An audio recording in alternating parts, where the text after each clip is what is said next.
इटावा में समाजवादी पार्टी के राष्ट्रीय अध्यक्ष एवं पूर्व मुख्यमंत्री माननीय अखिलेश यादव जी ने सिविल लाइन इटावावास पर कहा कि भाजपा सरकार ने नौकरियों में घोटाला किया।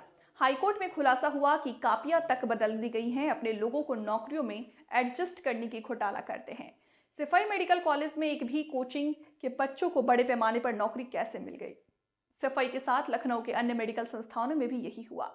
बुधवार को सिफाई में संबोधित करते हुए अखिलेश यादव जी ने कहा कि भाजपा सरकार नौकरियों में आरक्षण नहीं देना चाहती है, इसलिए भर्तियों में घपले और घोटाले करती है। ये पिछड़े दलितों और पीड़ित परिवार के साजिश के तहत नौकरी से दूर रखने की कोशिश कर रहे हैं। अखिलेश यादव ने कहा कि भाजपा सरकार हर मोर्चे पर फेल है। चीन और देश की सीमाओं को लेकर के सरकार को सावधान रहना चाहिए था और जितने इंफ्रास्ट्रक्चर पर काम करना चाहिए था नहीं किया। फोर्स को पर्याप्त टेक्नोलॉजी और जानकारी मिलनी चाहिए थी, उसमें इंटेलिजेंस फेलियर है। इसके कारण हमारी आंतरिक और बॉर्डर की सुरक्षा खतरे में है।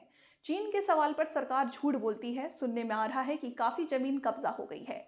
अखिलेश जी ने कहा कि भाजपा सरकार ने जनता से हर मुद्दे पर झूठ बोला है। स्मार्ट सिटी बनाने के नाम पर भ्रष्टाचार हुआ, नगरों का बुरा हाल है, सड़कों में गड्ढे हैं, जल भराव हैं।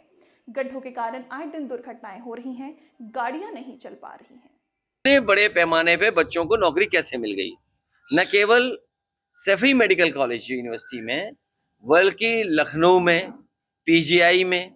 ये इसलिए हो रहा है क्योंकि ये आरक्षण नहीं देना चाहते। ये जानते हैं कि आरक्षण देना पड़ेगा तो पिछड़े दलित और पीड़ित परिवार को नौकरी मिल जाएगी। आरएसएस की एक किताब में जिक्र किया गया है जिसमें लगातार बढ़ रही जनसंख्या को लेकर उसमें जिक्र किया गया। वो किताब हमें भी भेज देना, वो भी हम जला दें। मणिपुर में लगातार अगर तुम पे हो किताब हमें भेज देना। सर, मणिपुर में लगातार हिंसा जारी है, तो इसके लिए जिम्मेदार भारतीय जनता पार्टी की सरकार है। संजय निषाद ने बोला है कि संजय निषाद कह रहे हैं कि देखिए, बीजेपी के चक्र में मत आइए। ये बीजेपी के नेता जब आरक्षण छिड़ गया तो अपने नेताओं आगे कर दिया, आरक्षण के लिए चिट्ठी लिख रहे हैं। अच्छा, आरक्षण किसने छीना किसने? भाई 10 साल आप सरकार में थे।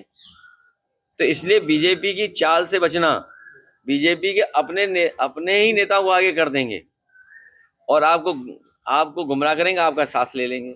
इसलिए इस साथी ने बड़ा अच्छा सवाल पूछा है कि भाई नौकरी को लेकर के, तो मुझे उम्मीद है कि इनका चैनल और आपके जितने ये चैनल हैं आज ही से लग जाएंगे इस खोजबीन में और आज ही से भारतीय जनता पार्टी का रंग बदलना शुरू कर देंगे आप। हमें उम्मीद है ये आप सच्चा ईमानदारी वाला काम करेंगे। हमें पूरा भरोसा है इटावा के चंबल के पानी पीने वाले पत्रकारों का कि ये लोग बहादुरी से काम करेंगे।